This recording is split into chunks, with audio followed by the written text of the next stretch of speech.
सर्वे file जब हमारा सर्वे complete होगा तो जब हम फ़ाइल डाउनलोड करेंगे वो कुछ इस किस्म की होगी। उसमें रिस्पॉन्सेस शामिल होंगे। हमने जो हमारे स्केल्स के रिस्पॉन्सेस हैं उनको स्कोरिंग में तब्दील कर देना है, जो लिकट का स्केल हमारे पास होगा उसके मुताबिक। और उसके बाद फिर हमने इनकी हर इंडिविजुअल के अलग-अलग सम अप स्कोर ले लेना है as per scoring pattern available in that scale, particular scale. और यही हमने दूसरे स्केल पर भी अप्लाई करना है कि उनका भी सबका सम इकट्ठा ले लेना है। इसको हमने सेव कर लेना है एक्सेल शीट में। तो ये हमारी एक फ़ाइल रेडी हो जाएगी। उसके बाद हमने SPSS को ओपन कर लेना है। SPSS को ओपन करने के बाद जो हमने फ़ाइल एक्सेल शीट बनाई है रिस्पॉन्सेस की, हमने उसको इंपोर्ट कर लेना है।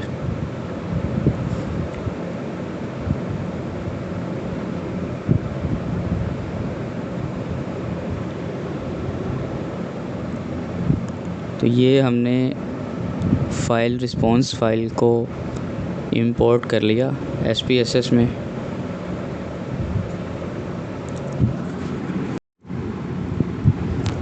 फ़ाइल SPSS में इंपोर्ट करने के बाद हमने वेरिएबल व्यू में जाना है। वेरिएबल व्यू में हमने डेमोग्राफिक वेरिएबल्स को लेबल कर देना है, उनको वैल्यूज़ दे देनी है।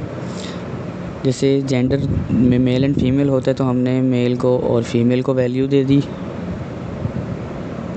हमने देखा था कि हमारे पास डिग्री में भी 3 वेरिएबल थे, तो उन तीनों को हमने वैल्यू दे दी।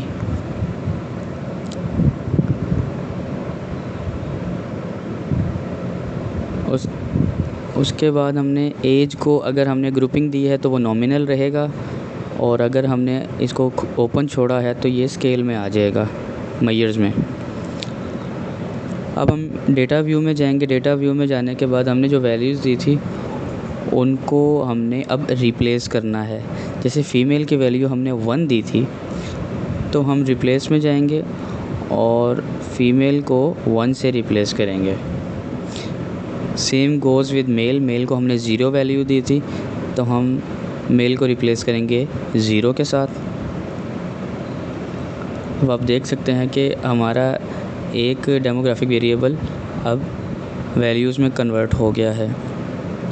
और इसी तरीके से हमने जो दूसरा डेमोग्राफिक वेरिएबल है डिग्री, उसको भी कन्वर्ट कर लिया।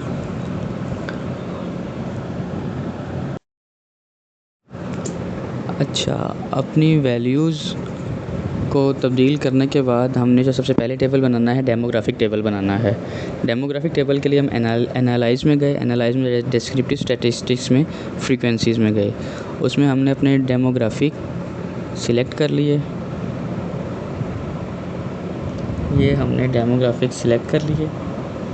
जो चीज़ हमें चाहिए उनमें है mean, standard deviation, minimum value and maximum value. और उसके बाद हमारे पास ये एक टेबल आ जाएगा। इसमें हमने कंफर्म करना है कि हमारे पास कोई मिसिंग वैल्यू ना हो। डेमोग्राफिक टेबल हमारे पास टेम्पलेट में अवेलेबल है। उसमें हमने जो वैल्यूज़ हमें रिक्वायर्ड हैं वो हमने उसमें पुट कर देनी है।